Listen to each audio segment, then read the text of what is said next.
right, so let's first of all jump into our geometry nodes layout, and let's click the cube and we'll add a new geometry node graph. So the first thing what we should do is let's press X to delete this group input and Shift A, and we'll add a string to curve. And this will allow us to get the text on screen really quick, and this will allow us to visualize the text really quick. And let's just do like a flicker actually. And let's just do a flicker text, okay? And let's spin that around as well on the X axis. So add a transform geometry, set the X rotation to 90 degrees. And also let's center this. Let's go to horizontal alignment center. And then instead of top baseline, we'll do middle. And so that's a little more centered there. And go to the front view. There you go. So actually what I want to do is split this into two different lines. And now I thought what you could do is do like a /n, but that doesn't work. So what we need to do instead is we'll Shift A and do a replace string. And the string that we want is flicker text. And there is a space there. And so what we want to find is a space, and we need to replace that with a special character, and we'll connect that to the line break. So the line break will make that wrap into two lines. So then when we bring this into the string input, now we've got our flicker text. And just to show how that works, if we do another space and then do a test, now we get our third line as well. And it's all centered as well from this setting. So that's good. That's what we want. Now, these are empty. Obviously, they're just the outlines. So let's add fill curve node here, and that fills them in. And before we continue, we can change this font as well. Click the folder button and navigate in your file system to pull in any kind of font, like an OTF or a TTF. I'm going to do that now as well. All right, so I chose the Montserrat font as well. I can add a link to the description for you to download it from Google Fonts. And with that in place, we want the flicker effect to, what we'll do for the flicker effect is we'll randomly select different letters and choose whether or not to make those filled or unfilled. So really quick, to kind of test that idea, we can Shift A to add a separate geometry node here. And you'll notice that it has this selection input. And so that selection, we can just add a random value, and we need to change this from point to, let's see, instance actually. Instance being, right now, these curves are just instances. If we disable this by clicking and pressing M to disable or to mute it, we have these 12 instances. So that's the 12 letters. So now we've got this random selection. We can change this probability to show, like, if there's a 0 probability that they'll be selected, then nothing is selected and nothing is filled. But if you change the probability to 1, now everything is selected and everything is filled. So we can drive that so that this probability changes. And not just the probability changing, but we can also change the seed so that which letters are actually filled changes as well. So let's change that back to 0. And so to drive this probability, let's introduce a scene time in seconds. So as we play back over some amount of time, which we choose, we can drive this probability to go from 0 up to 1 with a curve like that. And we can do that with a float curve. So that as the value goes from 0 to 1, the probability will go from 0 to 1 as well. So over some duration, we'll start off with 0 letters being filled in, and then we'll go to all letters being filled in. But what is that duration? Well, let's add a math node, set that to divide, and this value will be the duration of our animation. So in this case, we'll bring in a group input, press N to bring up the sidebar, and we'll say duration, type float. And to access that, if you go to the geometry nodes modifier up here, now we have this duration. So if we set this to 2, at the start of playback, we have 0 seconds over 2 seconds, so that's 0. So the value is going to be 0 here, according to this flow curve. And at 2 seconds, over our specified 2 seconds, now we'll have 1, so the value will be 1 up here is direct mapping. We may not need this actually, but if we wanted to play with the shape of that probability curve, we can do that with this flow curve. So now if we press play, you can see how this flicker text appears.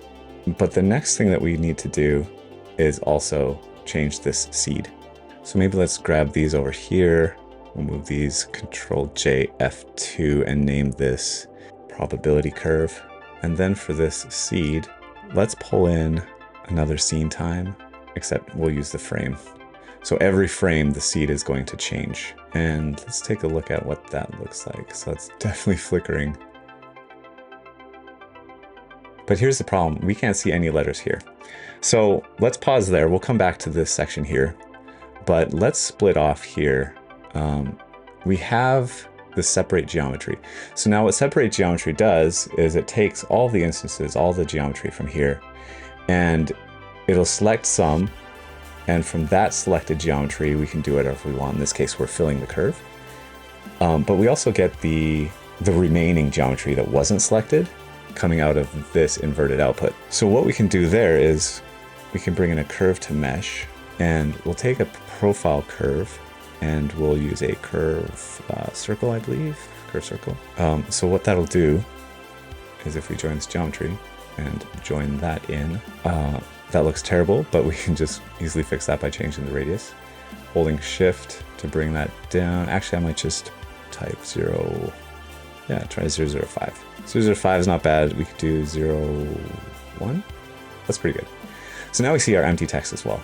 And that looks pretty great. The resolution, we don't need to be that high.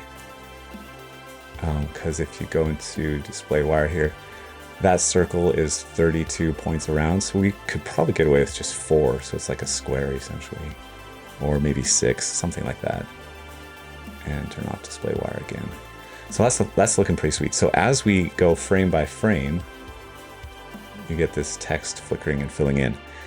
It's actually flickering a little too fast. So maybe that's what we'll do down here is we'll try to clean that up a bit. So maybe we'll say if we divide this number, if we bring in a math and divide this number by 2,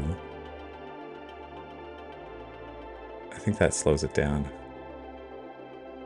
I think part of the problem is that this flow curve is changing the probability as we're also changing the seed. So if we Command Alt right click drag that to mute the seed, and see this so that the seed always stays the same and play it. Like it's not that bad. And let's Command Alt and let's Control Alt right click drag to mute that line. So now the probability stays the same, and if we press play, the flicker is a little bit slower. What happens if we change to 1? Yeah, so this is affecting the speed. So every 3 frames, this value will change the seed. So instead of every frame changing the seed, every 3 frames is changing the seed, and you can change that to every 10 frames or whatever. So maybe let's just set this to 5 and unmute that line, and then shift left arrow to go back to playback. It's not too bad. It's actually a little slow still. I don't know, 1 is actually pretty good. Like it's flickering as if it's like the power's turning on. So that's one way that you can adjust the speed of that flicker. There's definitely got to be a better way. So if you can think of a cooler approach to this, let us know in the comments. That'd be super helpful. Let's actually make this 4 seconds. So we're at 24. Let's go into the output here.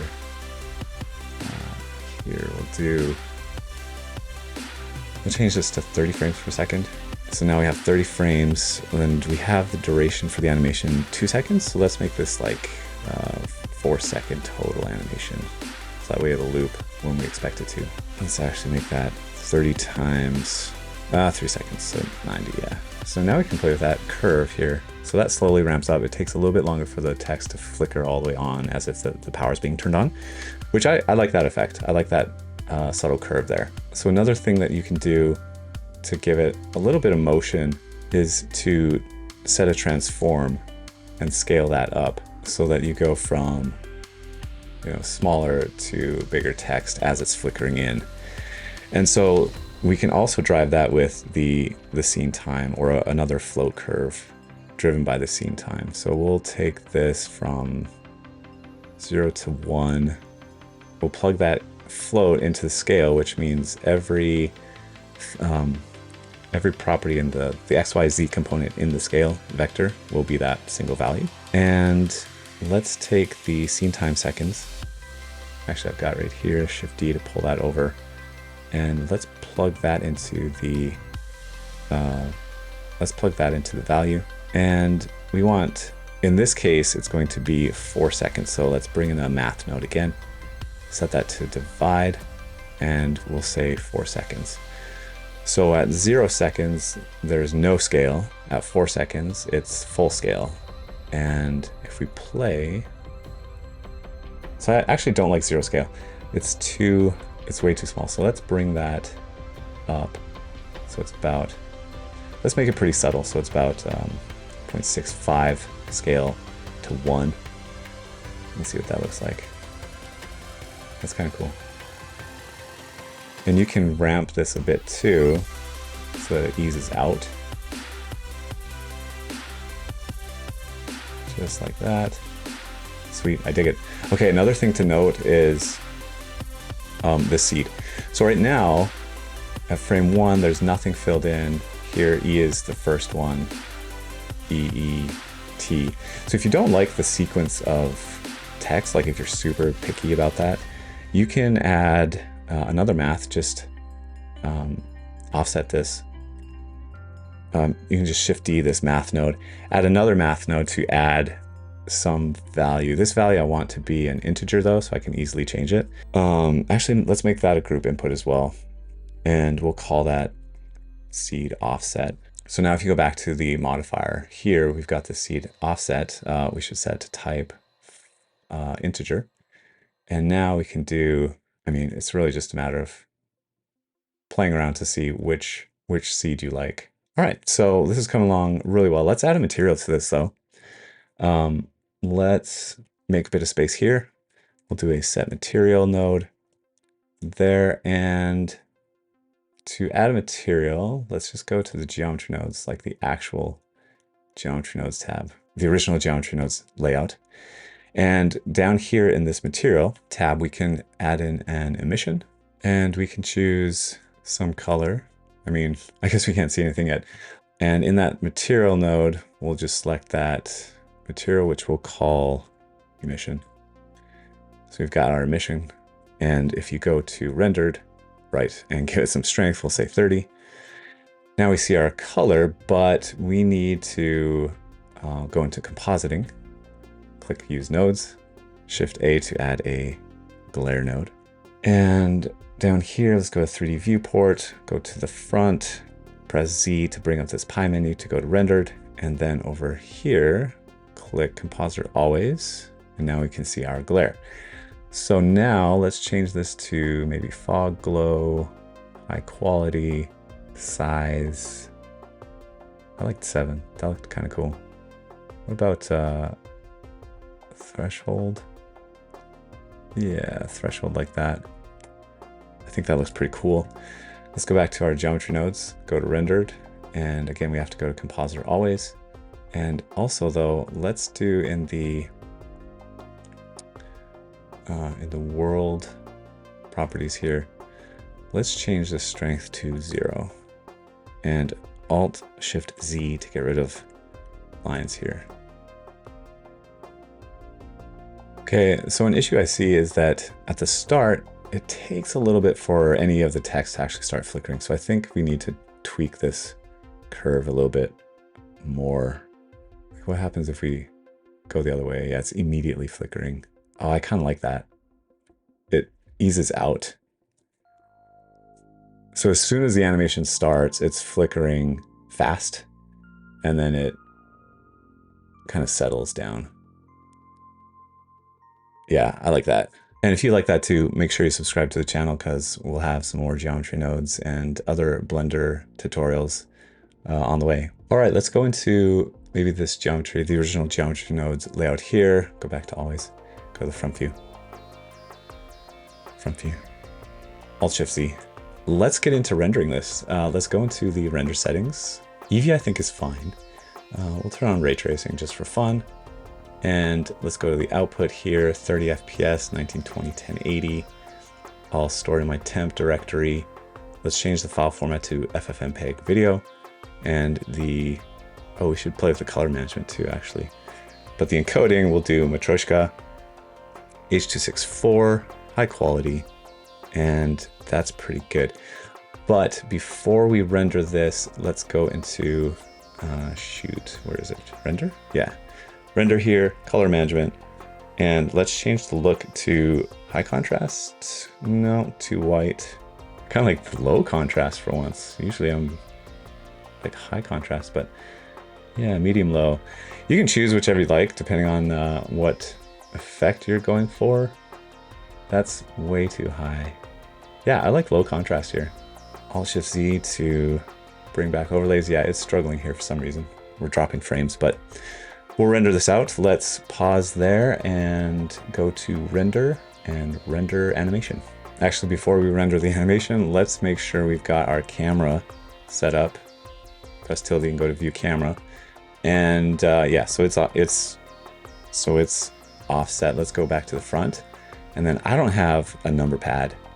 So I'm going to go to the align view, align active camera to the view. And it's definitely off center. So let's compose this shot a little bit better. If we go into this camera here, into the properties, change it to orthographic. And if we change the scale, actually, what if we do Alt R on the camera, RX90, and then Alt G? I'm so confused. Let's go to solid mode. Okay. So the camera's right there. Let's grab this and pull this back just a bit and then go to the front. Like the camera seems like it should be, yeah, so now that's centered. I think Alt G was the trick. Oh, but then that, Alt G, yeah, that centers it right in the middle. So let's grab, so it's G, ZZ, and then pull the camera just back a bit so that it's not at the same location as the text. So now that should be actually centered. And if we go to the camera tab here and then viewport display, we can add a composition guide. And if we add the centers, yeah, it's dead center. So that looks pretty good. I don't think this line appears very well on the YouTube video, but there's a black dashed composition guide here that's really hard to see. But that helps me confirm that this is actually centered. The text is a little bit big, so I'll go into the orthographic scale and just play with that a bit more. Okay, and now rendered, that's looking pretty good. Actually, I guess like where it's full size, that's where I should play with the scale. Ooh, that's looking really cool. All right, now we're ready to go to render animation.